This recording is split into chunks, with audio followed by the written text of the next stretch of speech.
Hello everyone and welcome back to the Dungeon Learner's Guide. Today we have another Commander's Guild deck tech. This is our 43rd deck. It's titled the Tea of Life and it is our first video for this series in 2022.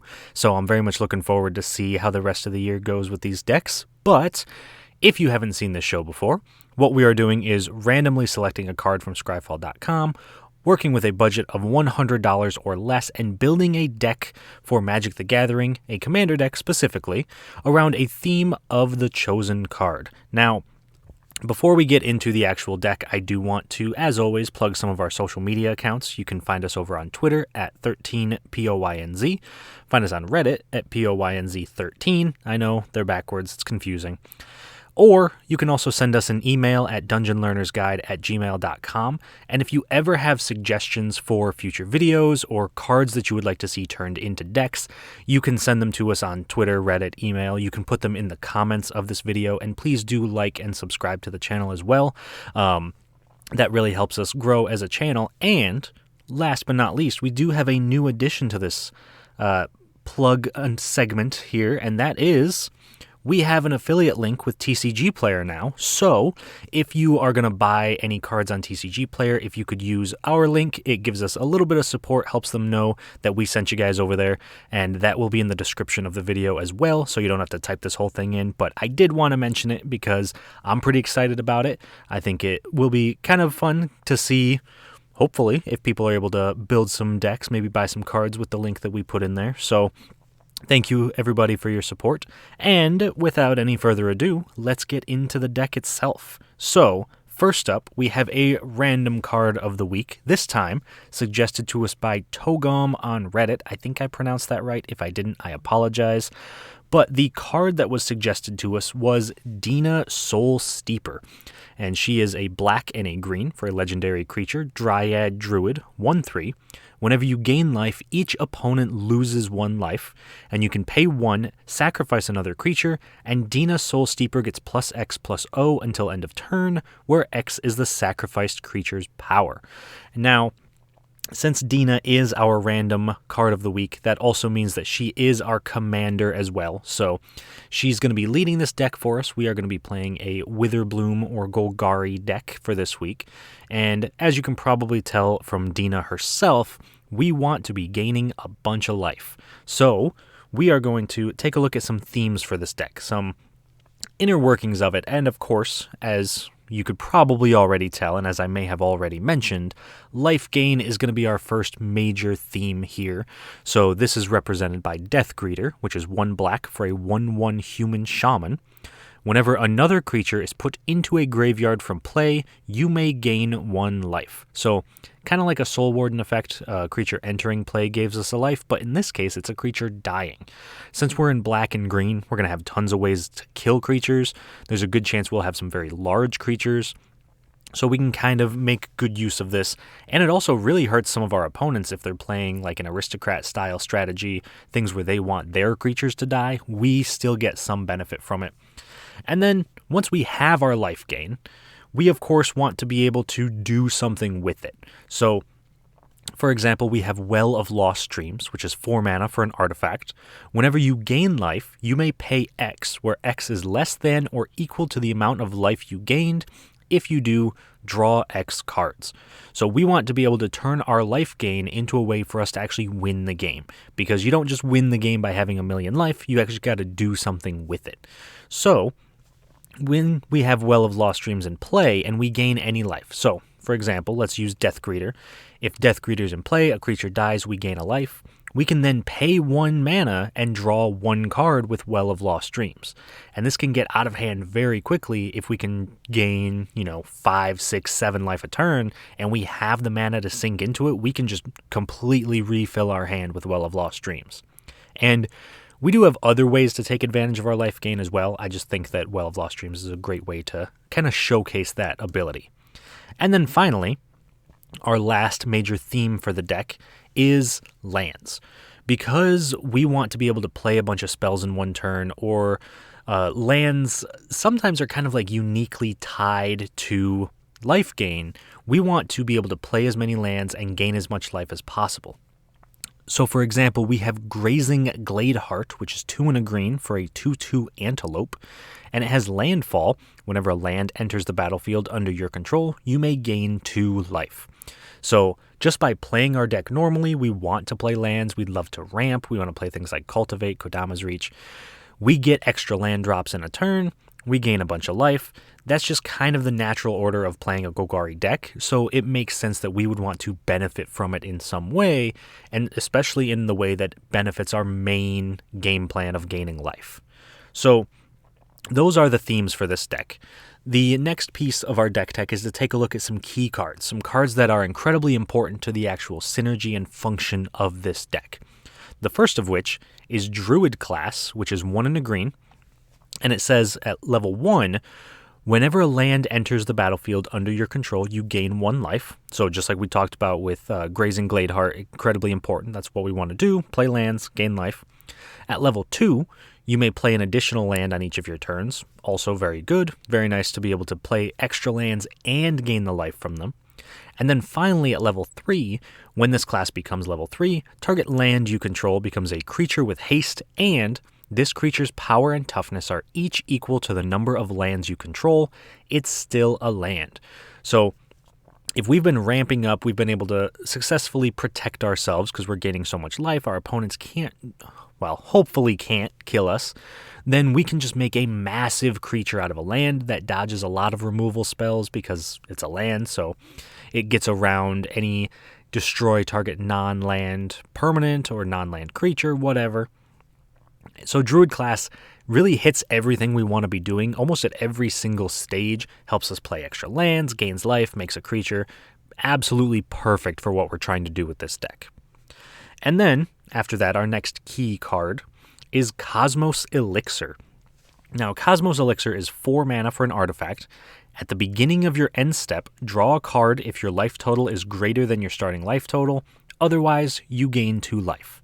Now, right off the bat, this doesn't seem incredibly powerful, but if you're keeping in mind the fact that, 1, we are a dedicated life gain deck. We want to be above our starting life total the entire game. So if we're doing that, this turns into almost like a Monarch token that lets us draw a card at the end of each of our turns. That alone is incredibly powerful. Add on to that the fact that even if we don't have our life totals greater than our starting life total, we move to our end step, it'll gain us 2 life, which triggers a lot of stuff in our deck, and again, is exactly what we want to be doing. So it's either helping our main game plan by helping us gain life, or it's a payoff for our main game plan, letting us draw cards. So it doesn't look like much, and yes, it's a little bit expensive at 4 mana, but this becomes very powerful in the late game and really can help us get to our win conditions much, much faster, or survive long enough to get to our win conditions anyway. So finally, our last card in our key cards section is Valentine, Dean of the Vein, who is 1 black for a Vampire Warlock, 1/1, Menace, lifelink. If a non-token creature an opponent controls would die, exile it instead, and when you do, you may pay 2 mana. If you do, create a 1/1 black and green pest creature token with, when this creature dies, you gain 1 life. Now, Valentine's incredibly good in Commander because it exiles our opponent's creatures. That's just useful on its own. It can make pest tokens which gain us life when they die, and we also don't really care about creatures dying in this deck. In fact, a lot of times we kind of want them to. But the real payoff for Valentine, and the real reason that it's in the slot, isn't for the front, it's for the back. And that is Lisette, Dean of the Root. 2 green for a 4/4 human druid. Whenever you gain life, you may pay 1 mana. If you do, put a +1/+1 counter on each creature you control, and those creatures gain trample until end of turn. Lisette is a finisher like no other in this deck. If we have even just 5, we'll say, pest tokens on the board, and we're able to gain 5 different instances of life, all those pests can then become 6/6s with trample, and it's not just +1/+1 until end of turn, it's +1/+1 counters. So there's a very good chance that we're able to gain a bunch of life on our opponent's end steps, and then just pump our creatures up, and then on our turn, just completely swing out unexpectedly and knock some of our opponents out of the game. So Lisette is a phenomenal win condition in this deck, and it's really exactly what we want to be doing. Not that Valentine on the front isn't, but just in general, both of them are pretty good cards in this deck. And then, of course, we got to move on to some cool interactions. So we talked about our themes and our key cards, the things that really make this deck work. But now we're going to take a look at some synergies, some cards that work well together. And the first of those is going to be Blossoming Bogbeast and Sedgemoor Witch. So Blossoming Bogbeast is 4 and a green for a 3/3 beast. Whenever Blossoming Bogbeast attacks, you gain 2 life. Then creatures you control gain trample and get +X/+X until end of turn, where X is the amount of life you gained this turn. And if we partner that up with Sedgemoor Witch, which is 2 and a black for a human warlock, 3/2 menace and ward 3 life, and Magecraft, whenever you cast or copy an instant or sorcery spell, create a 1/1 black and green pest creature token with, when this creature dies, you gain 1 life. So these two cards together are kind of like a build your own Lisette that we just talked about. So we cast, again, we'll use 5 as a nice round number, but Sedgemoor Witch is on the board. We cast 5 instants or sorceries. We have 5 pests. If we attack with all the pests and Blossoming Bogbeast, all the pests and Bogbeast would get +2/+2 because we just gained 2 life. Now, if we have other ways of gaining life in this deck, which, spoiler alert, we have a ton of, they can get +X/+X, maybe +5, +10, maybe even 15 at any given time, and it gives them trample. So again, Sedgemoor Witch kind of pumps out the tokens, and Blossoming Bogbeast turns them into threats. So these two cards combined can be very, very deadly for our opponents very quickly, if in the right circumstances. Now, our next cool interaction is between Marauding Blight Priest and Revenge of Ravens. So Marauding Blight Priest is 2 and a black for a Vampire Cleric, 3/2. Whenever you gain life, each opponent loses 1 life, so it just kind of has the Dina text on it. And if we partner that up with Revenge of Ravens, which is one of my personal favorite cards, 3 and a black for an enchantment, whenever a creature attacks you or a planeswalker you control, that creature's controller loses 1 life and you gain 1 life. So if we have both of these cards on board, our opponent attacks us with 1 creature, they lose a life and we gain a life thanks to Revenge of Ravens. And then because we gained a life, they lose another life. In fact, each opponent loses another life. So if our opponents attack us with 10 creatures, they will lose 10 life from Revenge of Ravens, will gain 10 life, and then they'll lose another 10 life from Marauding Blight Priest. This combination, and even just Revenge of Ravens on its own sometimes, makes it incredibly difficult for token decks to kill us, because they need to attack with a ton of little creatures, and if each one of those creatures is hurting them more than it's hurting us, there's very few ways that they're going to be able to win from that point on. So Revenge of Ravens, phenomenal. Adding it with Marauding Blight Priest and even like Dina and some other effects that do very similar things make this an incredibly difficult and even deadly combination for some of our opponents. But that is, in general, the deck itself. The only last major thing we have to do is take a look at the price of the deck, and this week the price came out to about $85.42, so about $15 under our budget limit, which is pretty good. And a lot of that actually comes from Exsanguinate, which is almost $9 now for the X black sorcery. Each opponent loses X life. You gain life equal to the life lost this way. And the reason that this card is so expensive is because it's a phenomenal finisher in any deck that can make a ton of mana. But for us, it means that even if we just cast it for X equals 2, and each opponent loses 2 life, we still gain 6 life because 6 life was lost, which if we have something like Blossoming Bogbeast gives our team +6/+6. If we have any drain effects, it drains all of our opponents.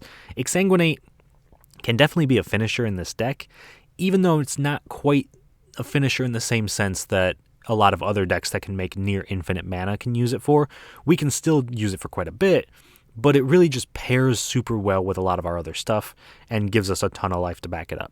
So if you are looking to drop the price of the deck, you can drop it to about $77 or so just by cutting Exsanguinate, which is pretty good. But if you have one or you don't mind spending the almost $9 on it, it is a very good include as well. So one last thing I would like to do, and this is a new segment, I suppose, for anyone who's been watching for a while, is I want to take a look at some cards that would be phenomenal in this deck, that if you have them, you should probably put them in, but they are so far out of our budget range that there's really nothing we can do to try to squeeze them in. Because yes, we're a budget show, but it is important to kind of look at some of the other cards that maybe you just have one lying around and you want a good place for it. So the first of which, if you know anything about Lifegain, you might be expecting this card already. It is Exquisite Blood. It's 4 and a black for an enchantment. Whenever an opponent loses life, you gain that much life. Now, this is a $36 card. This is well out of our price range. There's really nothing we can cut to get this to fit, unfortunately. But because it's so good in this deck, we're gaining a ton of life at any given time, so that means that we'll be draining our opponents. They'll be losing life. We'll be gaining more life. But the real reason that it's so good in this deck is that there's an infinite combo sitting in the command zone with Exquisite Blood. Because Dina specifically says whenever you gain life, each opponent loses that much life. So we gain a life, Dina triggers, makes each opponent lose a life, which triggers Exquisite Blood, gaining us a life, which triggers Dina, and so on until every single other player at the table is dead. So Exquisite Blood is phenomenal in this deck. It actually goes infinite with like 3 or 4 cards in this deck. It's kind of crazy how easily this card can go infinite. So very powerful, and that's exactly why it is $36 and unfortunately out of our budget. But if you have one, then by all means, very good card to slot in. And then the last card I want to look at in the out-of-budget upgrades is actually a pretty recent one. It's the Meat Hook Massacre, which is X black for a legendary enchantment. When the Meat Hook Massacre enters the battlefield, each creature gets -X until end of turn. Whenever a creature you control dies, each opponent loses a life. And whenever a creature an opponent controls dies, you gain a life. The Meat Hook Massacre right now is $45, which is incredibly expensive. It's wild that this card alone is almost half of the budget for the decks that we put together. But it's also a very, very powerful card. So if our opponent's creatures die, we gain a life, which is exactly what we want. If our creatures die, each opponent loses a life, which, while not our main game plan, is obviously how you win the game, so it can't be bad. And then it's also just a board wipe. We can cast it for maybe 4, 5, 6, give each creature -4, 5, or 6, and then just wipe the board, get a whole ton of triggers, and possibly even win the game just with that. So that is the main reason Meat Hook Massacre is so expensive, but it's also important to note that when combined with something like Dina, each of the individual triggers of a creature dying will be a separate instance of life gain or life loss, meaning that it will trigger all of our effects each individual time that it happens. So if we Meat Hook Massacre for 2, so Dina stays alive, and we kill 5 creatures, that's 5 separate instances of life gain, meaning that Dina triggers 5 separate times, draining each opponent for 5 more. So Meat Hook Massacre, obviously a very good card, judging by just the price, but in this deck in particular, if you have one, I would recommend putting it in. But those are the only 2 out-of-budget upgrades that I really wanted to focus on for this deck. If you have any others that you know would be good and are a little bit out of our price range, please do let me know. I would be happy to hear it. But that is our deck and all potential upgrades. So the last possible thing we can do is jump into a game with this deck and actually see how it plays, because we got to know how it functions, how it runs. It's not enough just to talk about it. And for this game, we are going to be joined by Lena, who is playing Olivia, Crimson Bride, Shawn, who is playing Tovalar, Dire Overlord, and Bilal, who is playing Kinnan, Bonder, Prodigy. Lena's Olivia, Crimson Bride deck is 99% the Innistrad, Crimson Vow, pre-constructed commander deck, the only exception being that she took out one card and put Olivia into the command zone rather than Straffan. So completely the pre-con otherwise, it even still has Straffan in the 99. So I'm interested to see how that runs. I do think that out of the box, that deck was very powerful, and Olivia herself is terrifyingly powerful, so I wouldn't be surprised to see the vampires, even though it's a pre-con, kind of just run over the game. So I am very much looking forward to seeing how that deck performs. And then Shawn's Tovalar deck, he mentioned that he is building this, I believe, for his brother, and Tovalar is a wolf and or werewolf tribal deck because it wants to deal damage with wolves and werewolves to draw cards. And then it can also transform his werewolves even when the spell requirements are not met. And when it transforms, on the back of it, it becomes Tovalar the Midnight Scourge, which still has the card draw ability, and also just has Kessig Wolf Run stapled to it. Being able to give a wolf or werewolf +X+O and trample is kind of terrifying. So I would imagine that in the long run, that's a pretty terrifying deck as well.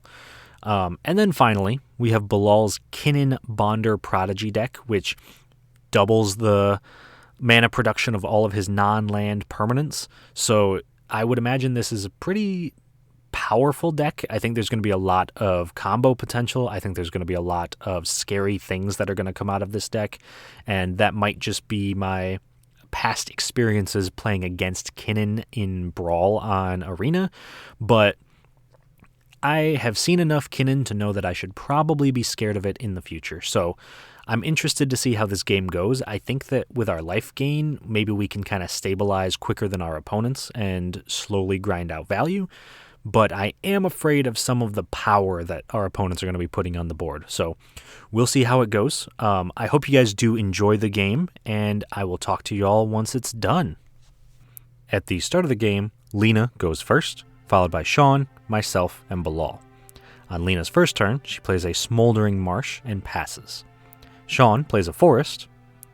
I play a Bajuka Bog, exiling Bilal's already empty graveyard. Bilal plays a Temple of Mystery, scrying 1.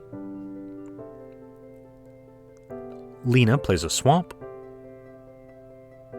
Shawn plays a Mountain. I play a Swamp.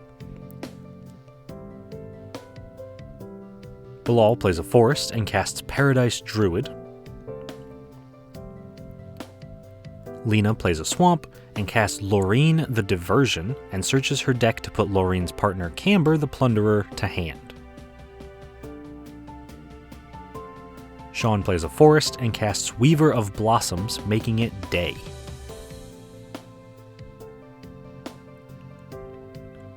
I play a Swamp and cast Silver Smote Ghoul, which can be sacrificed to draw a card and returns to play in my end step if I gained 3 life on my turn. Bilal plays a Command Tower and casts Wall of Roots, followed up by casting his commander, Kinnan Bonder Prodigy, allowing his non-land mana sources to produce double the mana. Lena plays a Mountain and casts Camber the Plunderer, which gains her a life and creates a blood token whenever one of her opponent's creatures dies. Shawn casts a Hermit of the Natterknolls, letting him draw a card if an opponent casts a spell on his turn. I play a Swamp and cast Revenge of Ravens, which drains my opponents for 1 life for each creature they attack me with. Bilal plays a Forest and passes. Lena plays a Temple of the False God and casts Stromkirk Captain, giving her vampires +1/+1 and first strike. She then attacks Shawn for 4 with Camber, gaining 4 life thanks to lifelink. Shawn casts his commander, Tovalar Dire Overlord, and passes. On my turn, I sacrifice Silver Smoke Ghoul to draw a card, and I then play a Swamp and cast Tablet of the Guilds, naming green and black, so whenever I cast a spell, I gain a life for each of the chosen colors that spell is. Then at the end of my turn, Bilal activates Kinnan, looking at the top 5 cards of his library, and putting a Pathbreaker Ibex into play.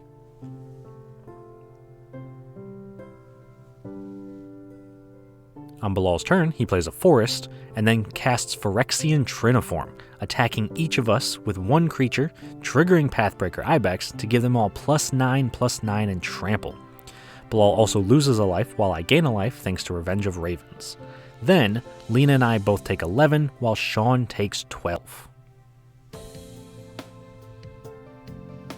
On Lena's turn, she casts Rakdos Charm, making each player take damage for each creature they control. This has Lena and Shawn taking 3, while Shawn takes 5. She then attacks Bilal with everything, and he blocks and kills Camber, and also mistakes his Wall of Roots for Devoted Druid, putting a -1/-1 counter on it to untap it and blocks Loreen, killing the wall, taking only 2 damage while Lena gains 4 life. Then Lena creates a blood token and gains a life when Bilal's creature dies. In Shawn's upkeep, Tovolar triggers since he already controls 3 werewolves, turning it to night and transforming all of his werewolves. He then casts the Celestis, allowing him to gain a life, draw a card, and discard a card whenever it changes between night and day. He then casts Nature's Lore, searching his library for Stomping Grounds and putting it into play tapped. Moving to combat, he attacks Bilal with his werewolves, and Bilal blocks and kills Tovolar, taking a total of 3 damage and drawing Shawn a card. Then in his second main phase, Shawn casts Blasphemous Act, doing 13 damage to each creature, wiping the board and leaving Bilal with 3 3/3 Golem tokens. In my upkeep, it becomes day, triggering Shawn's Celestis, and then I play a Radiant Fountain, gaining 2 life, and cast Deadly Tempest to destroy all creatures and have Bilal lose 3 life, since he controls 3 creatures. At the end of turn, Silver Smoke Ghoul returns to play tapped, since I gained 3 life that turn. On Bilal's turn, he plays a Forest and casts Wormcoil Engine. Lena casts a Patron of the Vein, exiling Bilal's Wormcoil Engine and putting a +1/+1 counter on all of her vampires. However, since the engine is technically destroyed before it gets exiled, Bilal still makes his 2 3/3 worm tokens. Shawn casts Tovolar's Huntmaster, making 2 2/2 wolf tokens when it enters. I cast a Golgari Signet, finally getting access to green mana, and then cast Blood Researcher, which gets a +1/+1 counter whenever I gain a life, gaining 2 from the tablet, but since it's on cast, the Researcher doesn't get the counters yet. On Bilal's turn, he casts Imperious Perfect, giving his elves +1/+1 and allowing him to tap it to make a 1/1 elf warrior token. Lena casts her commander, Olivia Crimson Bride, and then attacks Bilal with her vampires, triggering Olivia and returning Camber to the battlefield tapped and attacking me. Then Bilal takes 8 damage while I take 3, and Lena gains 3. On Shawn's turn, he recasts Tovolar, Dire Huntmaster, and then attacks Lena for 10, drawing 3 cards when they deal damage thanks to Tovolar. In his second main phase, he plays a Mountain, and then casts Rampant Growth, putting another basic land into play. On my turn, I cast Kodama's Reach, putting a Forest into play and another to my hand, playing it as my land drop for the turn. I also gain a life from the tablet, putting a counter on Blood Researcher. I then cast Essence Warden, which gains me a life whenever another creature enters the battlefield. This again triggers the tablet, gaining me a life and putting another counter on the Blood Researcher. Then I move to combat and attack Shawn for 4 with the Blood Researcher.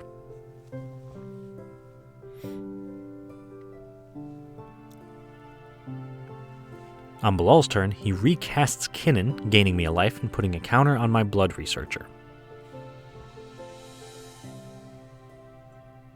Lena plays a Swamp, and then casts Rakdos Signet, before attacking me with Patron of the Vein, Shawn with Olivia, and Bilal with Camber. With Olivia's trigger, Lena returns Stromkirk Captain to play, attacking me. This has me gaining a life and putting a counter on the Researcher, and then, before blocks, Bilal makes an elf token with the Perfect, again gaining me a life and putting another counter on the Researcher, and he uses that elf to block while I block with my Silver Smoke Ghoul. Before the damage, I sacrifice my Ghoul to draw a card, exiling it and putting counters on all of Lena's creatures. Then, damage finally happens, killing Bilal's elf, putting another counter on all of Lena's creatures while Shawn takes 5, Bilal takes nothing, and I take 7. Then in Lena's second main phase, she casts a Bloodlord of Vazgoth, which comes in with 3 counters thanks to Bloodthirst, and gives all her vampires Bloodthirst 3. This also triggers my Essence Warden, gaining me a life and putting another counter on Blood Researcher. In Shawn's upkeep, Tovalar triggers, turning it to night and transforming his werewolves. This also triggers the Celestus, gaining him a life, drawing him a card, and having him discard a card. He then plays a forest and casts Lightning Greaves, immediately equipping them to Tovalar to give him haste and shroud. At this point, we also remember that Revenge of Ravens triggered when Lena attacked me, so she loses a life, I gain a life, and put a counter on Blood Researcher. Shawn then casts Howlpack Resurgence, giving his werewolves +1/+1 and trample, and moves to combat, attacking me for 11 with 3 of his wolves, and attacks Lena for 8 with the Huntmaster, making 2 more wolf tokens and drawing 4 cards. This winds up gaining me 2 life and puts 2 counters on Blood Researcher. Then, Revenge of Ravens triggers, draining Shawn for 3 life and putting 3 more counters on my Researcher. Second main phase, he casts Relentless Assault, untapping all of his creatures and getting a second combat phase this turn. He equips Lightning Greaves to one of the new wolves and attacks Lena for 22 damage, making 2 more wolves on attack, gaining me 2 life and putting 2 more counters on Blood Researcher. Lena then blocks Tovalar's pack leader, killing her Bloodlord, taking 15 damage and going to 4 life while Shawn draws another 5 cards.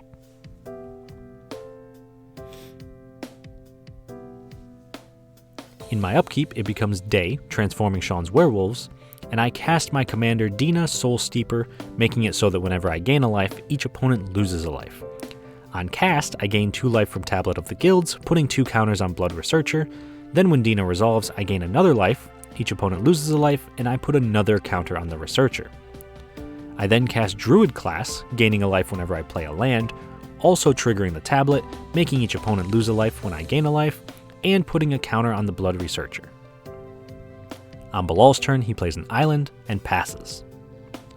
In Lena's upkeep, it becomes night, transforming Shawn's werewolves, and Lena then plays a swamp and moves to combat, attacking Shawn for 5 with Camber, and he blocks with a wolf, gaining Lena 5 life thanks to lifelink.